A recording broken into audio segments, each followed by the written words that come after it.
Bore da I bawb a chroeso i'r Oedfa Sul y Blodau. Fe ddechreuwn ni â darlleniad o broffwydoliaeth Zechariah.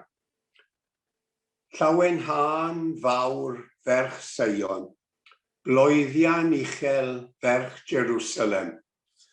Weled y frenin yn dod atat a buddugoliaeth a gwaredigaeth, yn ostyngedig ac yn marchogaeth ar asyn, ar ebol, llwydyn asen. Tyr ymaith y cerbyd o Ephraim, a'r maerch o Jerusalem, a thorir ymaith y bwa'r hyfel. Bydd yn siarad heddwch a'r cenhedloedd, bydd ei lywodraeth o fôr i fôr, ac o afon Eufrates hyd derfynau'r ddeiar. Mae'n hemyn cynta y bore yma, yw emyn 391 yn caneuon ffydd, geiriau nantlais ar dôn gan Ben Evander Johns. Pwy all beidio canu moliant iddo ef, ymai brenin Sion wedi dod i'r dref. Moliant, moliant, moliant iddo ef.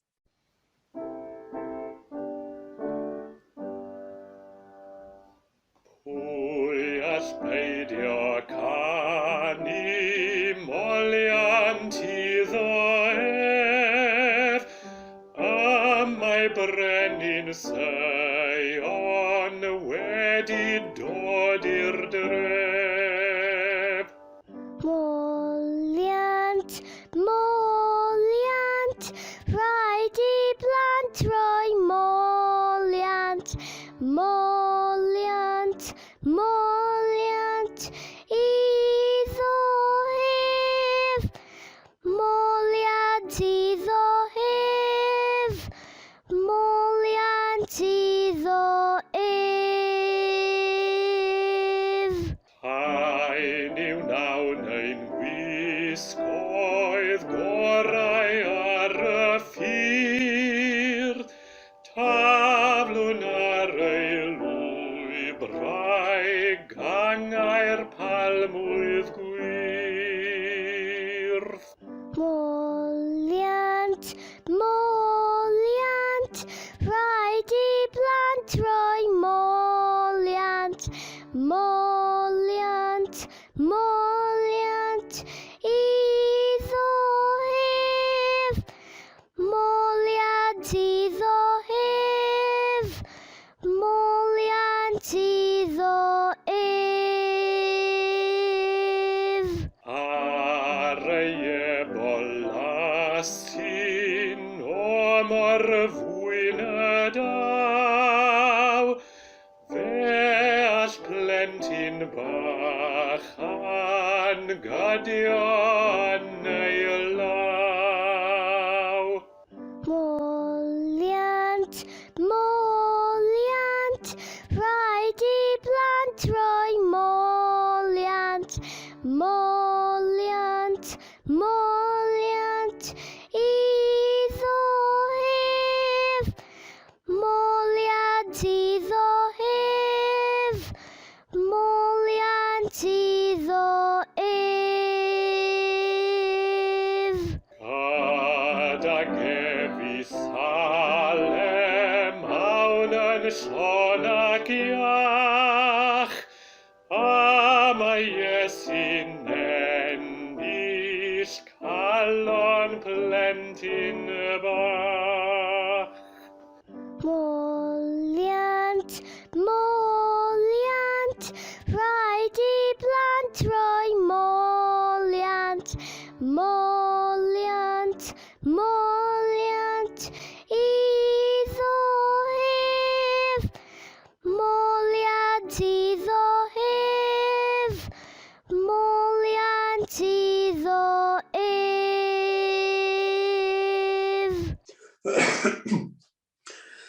Awnewch chi ddod gyda mi ar bererindod fach am ychydig funudau. Dewch gyda'n bu I fynwent rhywle yng Nghymru, rhywbryd yn ystod yr hanner canrif ddiwethaf, nid yn ystod y cyfnod clo. Mae'n fynwent fawr a'r cyngor yn gofalu amdani, bod mynwentydd y capeli ei hunain yn debyg. Mae'r fynwent yno ers blynyddoedd lawer erbyn hyn, ac bod rhai yn cael eu claddu yno o hyd, ar yr olwg gyntaf, mae'r fynwent yn llawn. Mae'n ddydd Sadwrn cyn Sul y Blodau, dydd Sadwrn a naws y Gwanwyn ym mhobman, ond mae'n eitha gwyntog hefyd, fel y bydd hi'n aml yn y fynwent hon ar ben wythnos Sul y Blodau. Mae gatiau'r fynwent ym mhob pen ar agor. Wrth y brif anedfa waelod, mae res hir o gair wedi parcio ar un ochr i'r hewl, ac wrth edrych o gwmpas, gallwn weld pobl yn cerdded a llon côl o flodau'r Gwanwyn, potiau bach a ffyrc bach gyda nhw. Yn ryfedd, mewn cymuned mor agos, digon prin yw'r siarad wrth i bobl gydnabod ei gilydd. Yn y fynwent ei hunan, cael rhyw fath o un ffurfiaeth foddhaus a phob bedd yn wynebu'r un cyfeiriad, fel petai'n gydnabyddiaeth oesol o gymuned glos a fuodd yn byw'n gytun, gan ddeall pethau yn yr un ffordd. Wrth i ni edrych, mae llawer o flodau Sul y Blodau eisos yn eu lle, eu potiau wedi eu hanner claddu yn y pridd mwyn iddyn nhw beidio a chwympo yn y gwynt. Wrth y tap dŵr yng nghanol y fynwent, mae res fach o bobl yn aros yn dawel i lanw'r potiau sydd yn eu llaw. Wrth edrych o gwmpas, gallwn weld nifer yn plygu dros fedd a fforc yn eu llaw yn tacluso. Bydd ambell un yn sychu wyneb y garreg yn dyner fel petai nhw'n cyffwrdd â'i hanwyliaid sydd wedi ymadael. O dipyn i beth, bydd rhaid gadael y fynwent, ac wrth edrych nôl gallwn weld blodau ym mhob man.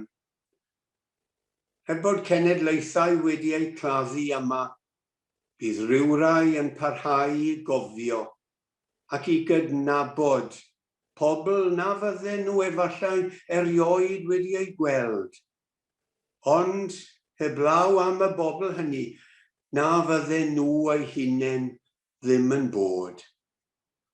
Wrth gerdded allan, gallwn weld bod pobl yn dal i ddod. Mae'n bererindod flynyddol i'r fynwent, yn paratoi ar gyfer y Pasg ac yn gyfle i gofio am y gorffennol. Yr un yw'r gorchwyl a'r un yw'r ymlyniad, ond mae'n fwy na phosib nad yr un yw'r atgofion, siŵr o fod. Diolch am ddod gyda mi ar y bererindod fach hon. Yn hael ddarlleniad y bore yma yw'r ymdaith fuddugoliaethus i mewn i Jerusalem. Mae Matthew, Mark, Luke a Ioan yn cyfnodi'r stori, ond heddiw byddwn ni'n darllen yn ôl y geiriau yn ôl Efengyl Mark. Pan ddaethant yn agos i Jerusalem, at Bethfage a Bethania, ger mynydd yr Olewydd, anfonodd ddau o'i ddisgyblion ac meddai wrthynt, ewch i'r pentref sydd gyferbyn â chwi, ac yn syth wrth i chi fynd i mewn iddo, cewch ebol wedi ei rwymo, un nad oes neb wedi bod ar ei gefn erioed. Gorllyngwch ef, a dewch ag ef yma. Ac os dywed rhywun wrthych, pam yr ydych yn gwneud hyn? Dywedwch, y mae ar y meistr ei angen, a bydd yn ei anfon yn ôl yma yn union deg. Aethant ymaith a chawsant ebol wedi ei rwymo wrth ddrws y tu allan ar yr heol. A gollangasant ef. Ac meddai rai o'r sawl oedd yn sefyll yno wrthynt, beth ydych yn ei wneud yn gollwng yr ebol? Atebasant hwythau fel yr oedd Iesu wedi dweud, a gadawyd iddynt fynd. Daethant ar ebol at Iesu, a bwrw ei mentyll arno, ac eisteddodd yntau ar ei gefn. Teinodd llawer ei mentyll ar y ffordd, ac eraill ganghennau deiliog yr oeddent wedi ei torri o'r meysydd. Ac yr oedd y rai ar y blaen a rai o'r tu ôl yn gweiddi, Hosanna, bendigedig yw'r un sy'n dod yn enw'r arglwydd. Bendigedig yw'r deyrnas sy'n dod, teyrnas ein tad Dafydd. Hosanna yn y goruchaf. Aeth I mewn I Jerusalem ac i'r deml, ac wedi edrych o'i gwmpas ar bopeth, gan ei bod eisoes yn hwyr, aeth allan I Fethania gyda'r 12. A gawn ni gynorthwyo'n ein gilydd yn awr I weddio. Ein tad, daiwn ger dyfron eto yn wylaidd ac yn ddiolchgar. Mae bywyd newydd yn amlwg yn y tir, y dyrnodau yma yng Nghymru, yn ymestyn fel petai nhw mewn cytgord a chyfnod o ryddhau graddol yn ein bywydau ninnau. Diolchwn mewn cyfnod o berygl, i'n hiechyd ni I gyd, I gael ein cadw rhag effeithiau Covid, ond gan gofio ar yr un pryd am yr rheini o'n plith na fuodd mor ffodus, ac am y teuluoedd hynny ym mhobman a gollodd anwyliaid, ac a fydd yn gorfod wynebu bywyd a bwlch ynddo, a bydd yn amhosib braidd ei lenwi. Diolchwn am y llu o bobl sydd wedi helpu ac sy'n dal I helpu drwy gyfnod anodd y pandemig, beth bynnag yw ei rhan. Diolchwn am athrawon a chynorthwywyr sydd wedi helpu I gynnal ein plant drwy'r cyfnod anodd, a gobeithio gallan nhw fwynhau gwyliau haeddiannol yn yr wythnosau nesaf. Diolchwn am lyfrau i'w darllen a thechnoleg sydd wedi ein galluogi I ddal cysylltiad â'n gilydd, lle y byddai'n amhosib gwneud hynny fel arall.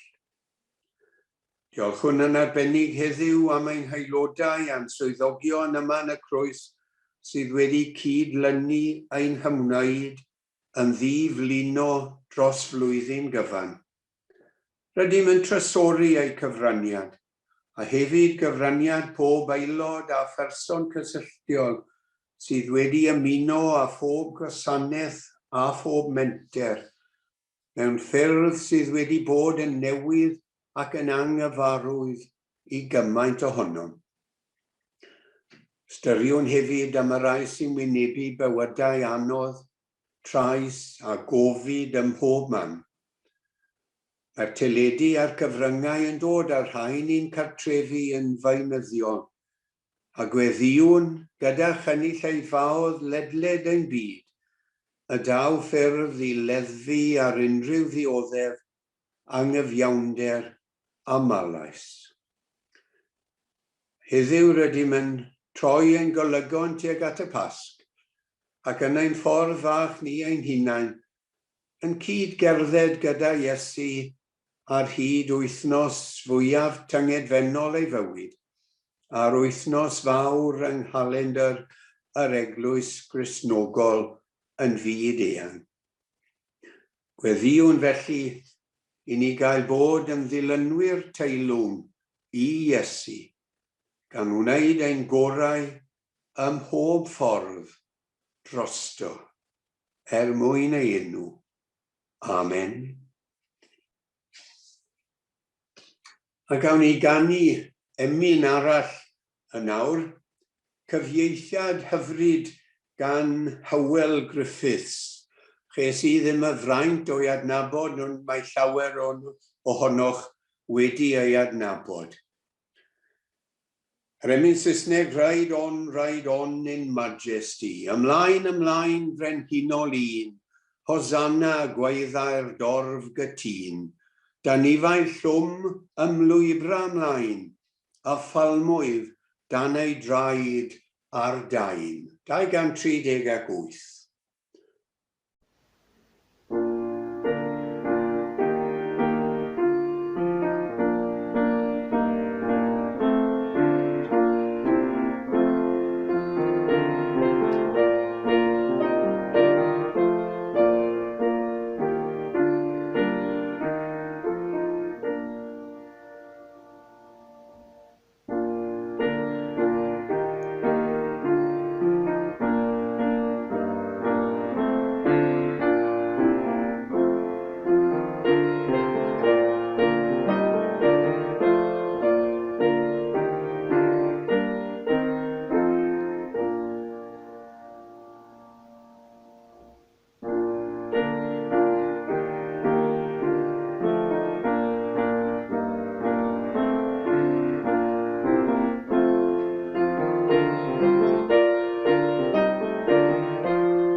Gawn ni fyfyrio am ychydig funudau am Sul y Blodau, rymdaith fuddugoliaethus I Jerusalem ac edrych ymlaen at y Pasg hefyd.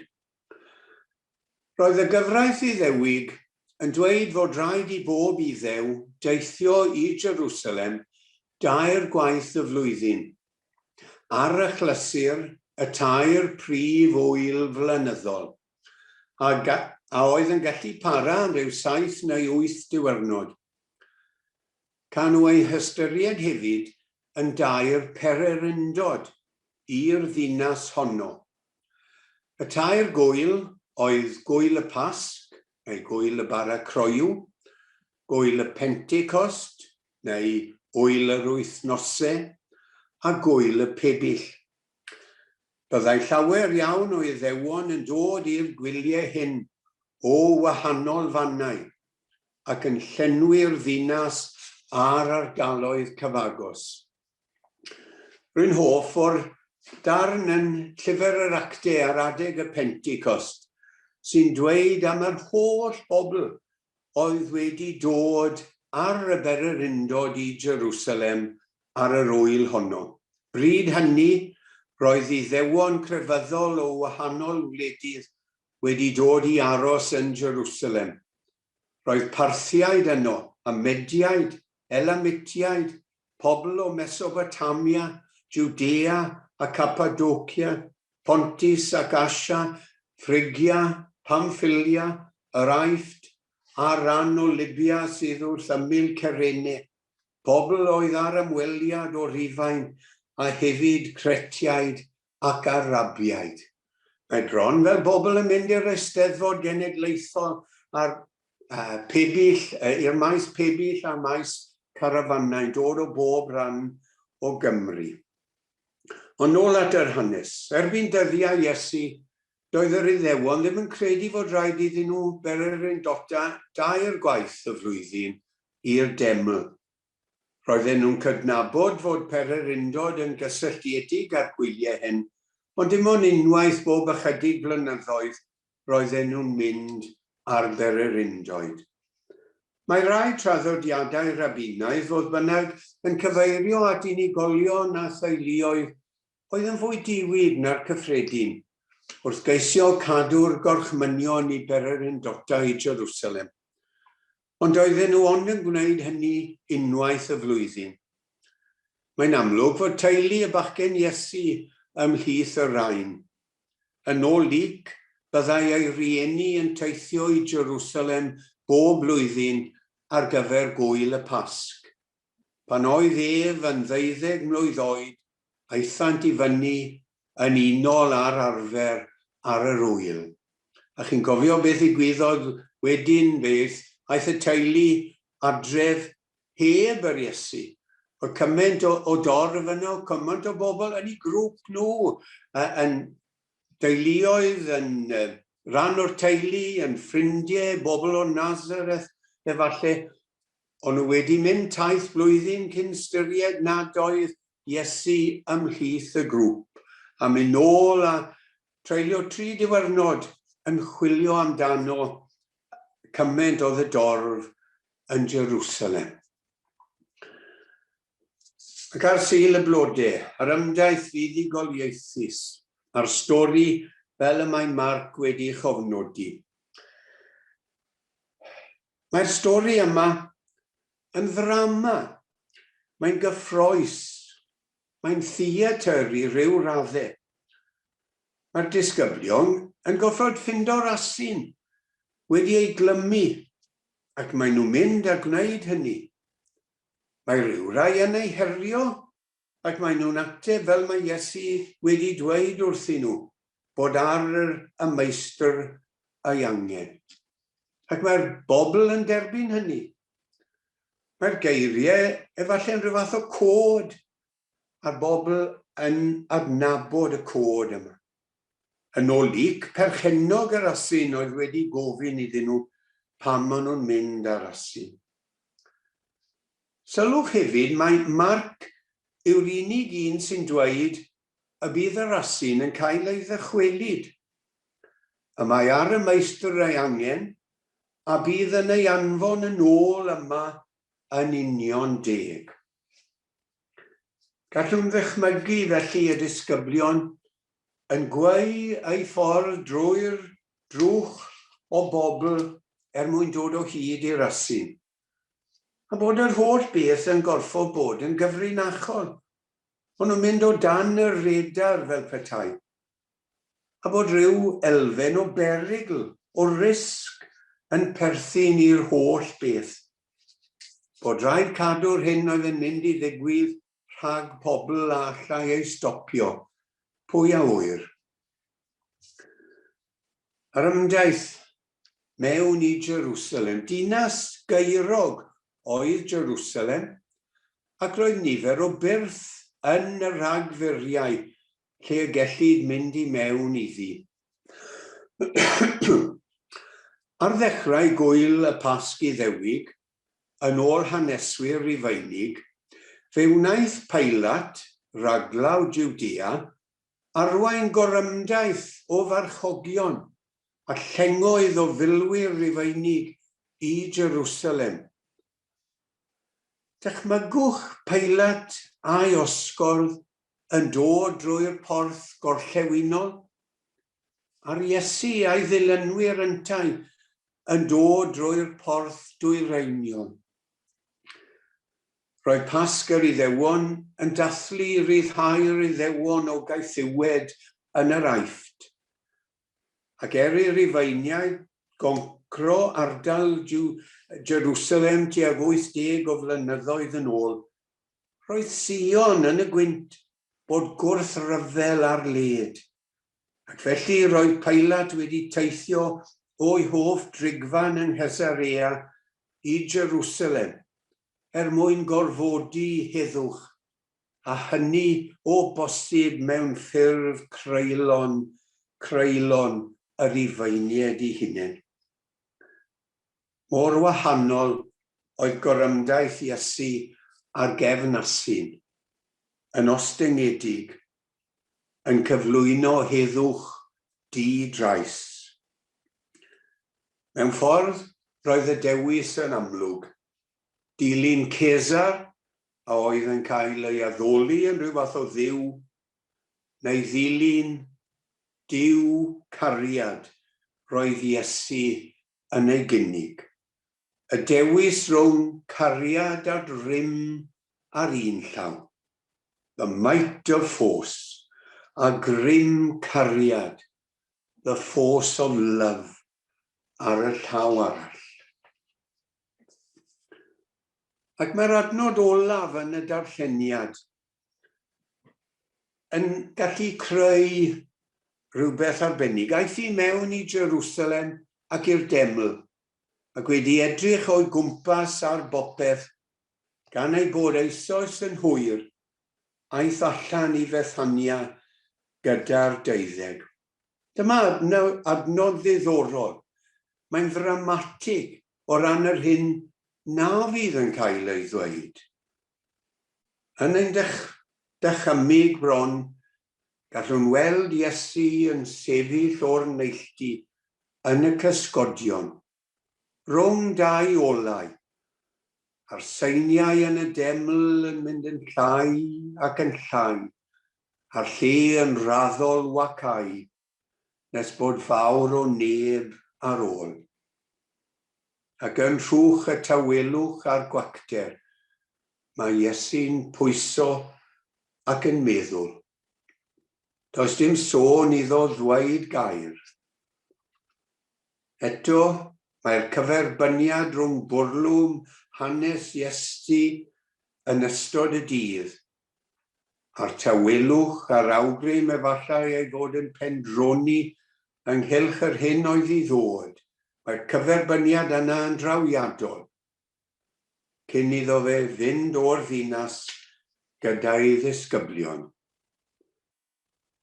Rydym mewn ffordd yn yr adnod syml yma yn cael ein cymell I symud I mewn i'r cyfnod pwysfawr dwys cyn y Pasg gyda Iesu a symud gyda fe I gyfeiriad y groglith.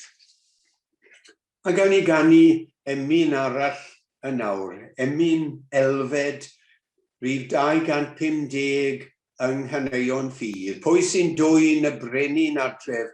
Pwy sy'n caru gweld ei wedd?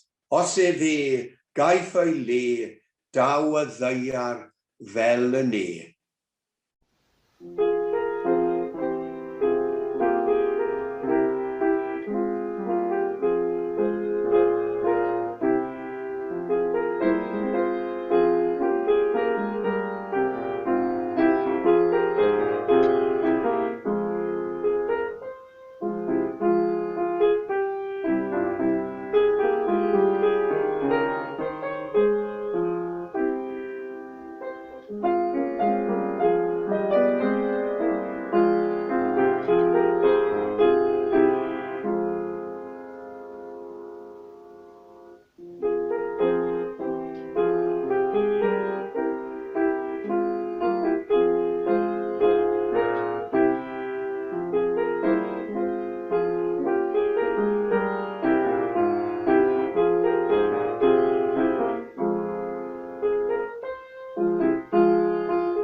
I gael cloi ein myfyrdod, ein oedfa yn wir y bore yma, mae un blodyn arall gen i. Mae'r lluniau gyda Peredur yn barod i osod ar y sgrin. Dyma nhw. Sgwn i os ych chi'n gallu adnabod y blodyn yma. Mae'r rhain yn y llun yn wyn i gyd, ond maen nhw ar gael mewn lliwiau eraill. Ond dyma'r un mwyaf trawiadol a mwyaf arwyddocaol. Enw'r blodyn yn y Saesneg, Arum Lily. Yn y Gymraeg, sylwch yr enw Lily'r Grog. Ac ar Sul y Pasg, mae'r blodyn yma yn arwydd o atgyfodiad. Byddai hi ddim yno yn y mynwentydd ar Sul y Blodau, ond hi fyddai yno yn Oedfaon y Pasg, yng nghymanfaoedd canu'r Pasg, wedi iddi gael ei meithrin yn dyner gan rai o arddwyr penigamp yr ardaloedd hyn. Iddi gael bod yn hardd yn ei blodau, ar yr union adeg iawn, fel y byddai bob blwyddyn yn ddi-ffail. Bydden nhw yn set fawr a ddoldau, ac rwy'n siŵr mewn eglwysi hefyd, yn symbol arbennig, yn symbol o'r atgyfodiad. Caiff y blodyn ei gysylltu â sancteiddrwydd, a ffydd ac a ffurdeb. Mae'r blodyn yn addas ar gyfer unrhyw achlysur a fydd yn ymwneud ag unrhyw draws newid mawr, neu ryw ddechreuad newydd. Gadewch i ni felly edrych ymlaen at weddill yr wythnos fawr, wrth i ni barhau ar ein pererindod ninnau, o gofio ein gorffennol a'r bobl a'r pethau sydd wedi ein gwneud yr hyn ydym, a roi ein hunain i gael ein hadnewyddu o Sul i Sul ac o flwyddyn i flwyddyn, a dweud gyda gelfed, os e fe gaiff ei le, daw y ddeiar fel y nedd. A'r fendith i orffen, gras ein harglwydd Iesu Grist, a chariad Duw a chymdeithas yr Ysbryd Glân, a fyddo gyda ni oll. Amen.